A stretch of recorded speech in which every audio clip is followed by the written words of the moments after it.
Hi. ഞങ്ങള് തൃത്താല മണ്ഡലത്തിൽ താമസിക്കുന്ന ആൾക്കാരാണ്. നമ്മുടെ നാട്ടിലെ ചൂടിന്റെ കൂടെ ഇപ്പൊ ഈ ഇലക്ഷന്റെ ചൂടല്ലേ, അപ്പൊ നമ്മുടെ നാട്ടിൽ കൊറേ ഒരു ടീം ഒന്ന് മാറി മാറി ഭരിക്കണം. പ്രത്യേകിച്ച് ഒരു കാര്യമൊന്നുമില്ല. ഇപ്രാവശ്യത്തെ ഒരു ടീം വന്നിട്ടുണ്ട്. എന്താ ജനവിരുദ്ധ മുന്നണികൾക്ക് ജനപക്ഷ ബദൽ ചാലിശ്ശേരിക്കനാണ് ആള്. എന്തിനാളുടെ പേര് CP മുഹമ്മദ് അലി. ആള് കുഴപ്പമില്ലട്ടാ. എന്തായാലും ഞങ്ങൾ ഇത്തവണ ഒരു തീരുമാനം എടുത്തിട്ടുണ്ട്. ഇത്തവണ ടെലിവിഷൻ ചിഹ്നത്തിൽ മത്സരിക്കുന്ന CP മുഹമ്മദ് അലിക്ക് തന്നെയാണ് ഞങ്ങളുടെ വോട്ട്. കുറെ കാലമായിട്ട് ഈ തൃത്താല നിയോജക മണ്ഡലത്തില് UDF-ഉം LDF-ഉം മാറി മാറി ഭരിക്കുന്നുണ്ട്. ജനങ്ങൾക്ക് ഒരു കാര്യമില്ലാത്ത ടീംസാണ്. പിന്നുള്ളത് ഒരു പൊട്ടക്കിണറ്റിലെ തവള പോലത്തെ താമരയാണ്. അത് തീരും പറ്റില്ല. എന്തെങ്കിലും ഒരു കാര്യം വേണമെങ്കിൽ ഇപ്രാവശ്യം CP മുഹമ്മദ് അലിക്ക് തന്നെ വോട്ട് ചെയ്യണം. എന്റെയും എന്റെ കുടുംബത്തിന്റെ വോട്ട് തീർച്ചയായിട്ടും CP മുഹമ്മദ് അലിക്ക് തന്നെ. നമ്മുടെ നാട്ടില് വേണ്ടതേ ഇപ്പൊ നമ്മള് പാവപ്പെട്ട ആൾക്കാരും കുറച്ച് ന്യൂനപക്ഷങ്ങളൊക്കെ ഉള്ള നാട്.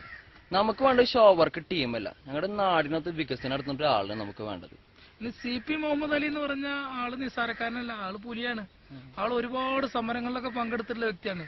ഈ ഗേൽവിരുദ്ധ സമരത്തിന് ഭൂസമരത്തിനൊക്കെ ഒരുപാട് പങ്കെടുത്തിട്ടുണ്ട്. അദ്ദേഹത്തെ വിജയിപ്പിച്ചെടുത്താൽ തൃത്താലയിൽ നല്ലൊരു മാറ്റം കൊണ്ടുവരാൻ കഴിയും. അത് എല്ലാരും പ്രാവശ്യം അദ്ദേഹത്തിന് തന്നെ വോട്ട് ചെയ്യണം. അതിപ്പോ എങ്ങനെയൊക്കെ നമ്മളെ കാര്യങ്ങൾ അതിപ്പോ എന്താ സംശയം? നമ്മുടെ CP മുഹമ്മദ് അലിക്ക് തന്നെയാണ് ഇത്തവണത്തെ വോട്ടേ. ഇപ്പൊ മറക്കണ്ട ചിഹ്നം ടെലിവിഷനാണ്.